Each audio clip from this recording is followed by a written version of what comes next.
வைகாசி மாத ராசி பலன்கள் 2026ஆம் ஆண்டு மகர ராசியை பற்றி நாம் பார்க்க போகிறோம்.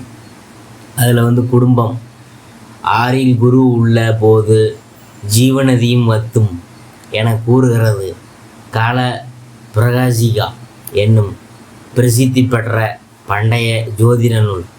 வருமானம் போதிய அளவுக்கு இருப்பின் கைப்பணம் எங்கே போயிற்று, எப்படி போயிற்று என்று நீங்களே வியக்கும் வண்ணம் பணம் செலவழிய போகுது. கைப்பணத்தை திட்டமிட்டு சிக்கனமாக செலவு செய்தல் மிகவும் அவசியம் என கிரகநிலைகள் எடுத்துக்காட்டுது. பாரதத்தின் பிரசித்தி பெற்ற மாமன்னன் நல சக்கரவர்த்தி நாடு இழந்து மனைவி மக்களை பிரிந்து கானகத்தில் அலைந்து திரிந்தபோது அவரது ஜாதகத்தில் குரு பகவான் ராசிக்கு 6ஆம் இடத்தில் சஞ்சரித்ததை ஜோதிட நூல்கள் உதாரணமாக எடுத்துக்காட்டியுள்ளன.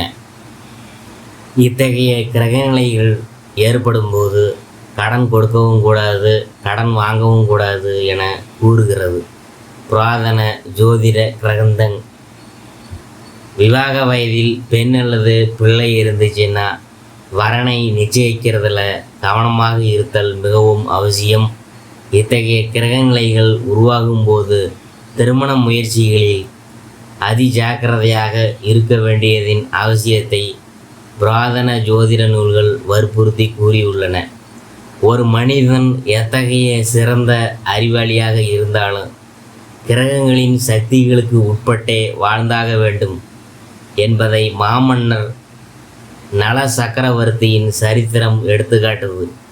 தற்போது கிரகநிலைகள் ஓரளவே அனுகூலமாக மாறியிருக்கிறதுனால முக்கிய முடிவுகள் அனைத்தையும் தீர சிந்தித்து முடிவெடுக்கிறது மிகவும் அவசியம். உத்தியோகம் அன்றாட பொறுப்புகளில் கவனமாக இருக்க வேணும். மேலும் சிறிது காலத்திற்கு அவசியம் என்பதை கிரகநிலைகள் எடுத்துக்காட்டுது.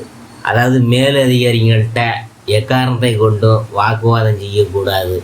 தற்காலிக பணியாளர்கள் தங்கள் அன்றாட பொறுப்புகளில் கவனமாக இருக்கணும். சிறு தவறும் பெரும் பிரச்சனைகளில் கொண்டுவிடக்கூடும். அதனால் கொஞ்சம் பார்த்து ஜாக்கிரதையாக இருங்க. வெளிநாடுகளில் பணிபுரிய ஆர்வம் உள்ள மகர ராசிக்காரவங்களுக்கு கூடிய வரையில் இடைத்தரகர்களின் தொடர்பை தவிர்த்தல் நல்லது. இல்லாட்டி பின்பு வருந்துவதால் பயன் எதுவும் இருக்காது. தொழில் வியாபாரம் அதை பற்றி நாம் பார்க்க போகிறோம். சந்தை நிலவரத்தை முன்கூட்டியே தெரிந்து அறிந்து அதற்கேற்றபடி உங்கள் சரக்குகளின் விலையை முன்கூட்டியே நிர்ணயிக்கிறது நஷ்டம் ஏற்படுவதை தவிர்க்க உதவும். சக கூட்டாளிகளின் ஒத்துழைப்பை எதிர்பார்த்தால் ஏமாற்றமே மிஞ்சும். முன்பணம் இல்லாமல் சரக்குகளை அனுப்புவதை கண்டிப்பாக தவிர்த்தல் வேணும். இல்லாட்டி பிறகு வருந்த நேரிடும். குறிப்பாக ஏற்றுமதி இறக்குமதி துறையினர் பண விஷயத்தில் கண்டிப்பாக இருத்தல் அவசியம். புதிய விற்பனை நிலையங்கள் திறப்பதை சற்று ஒத்தி போடுங்கள். உங்கள் எதிர்காலத்துக்கு நன்மையை செய்யும். கலைத்துறையினர் கைப்பணத்தை எண்ணி எண்ணி செலவிட வேண்டியதின் அவசியத்தை கிரகநிலைகள் எடுத்துக்காட்டுது. ஏனெனில் வாய்ப்புகளும் வருமானமும் அளவோடு தான் இருக்கும். இந்த மாதத்தில் கிரகநிலைகள் எச்சரிக்கை செய்யுது.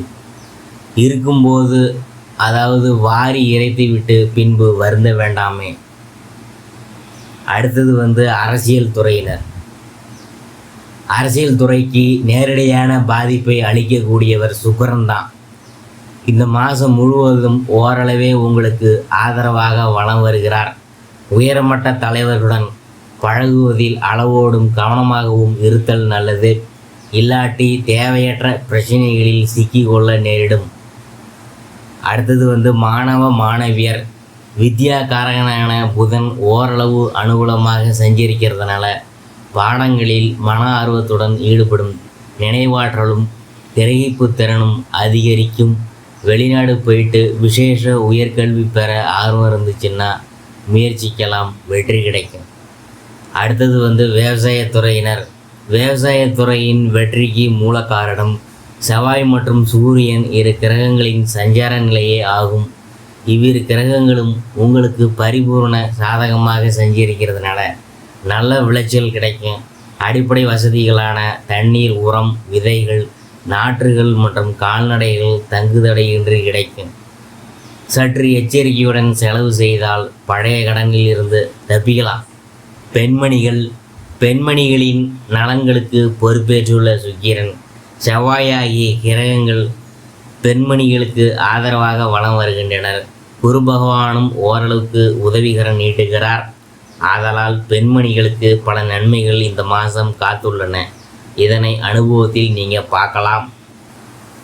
அறிவுரை: காற்றுள்ள போதே தூற்றிக்கொள் என்பது ஆன்றோர் வாக்கு. இந்த மாதத்தில் நிகழும் கிரக நிலையினால் பல நன்மைகள் உங்களுக்கு ஏற்பட உள்ளன. பயன்படுத்தி கொள்வது உங்கள் திறனில் தான் உள்ளது. பரிகாரம் வியாழக்கிழமை தோறும் ஏழை ஒருவருக்கு அன்னம் அளித்தால் மகத்தான புண்ணிய பலன்களை பெறலாம். அனுகூலமான தினங்கள்: வைகாசி 1, 4 6, 12 14, 17 20, 24, 25, 28 30. சந்திராசிரம தினங்கள் பார்த்திங்கன்னா வைகாசி 9 காலை முதல் 11 பிற்பகல் வரை.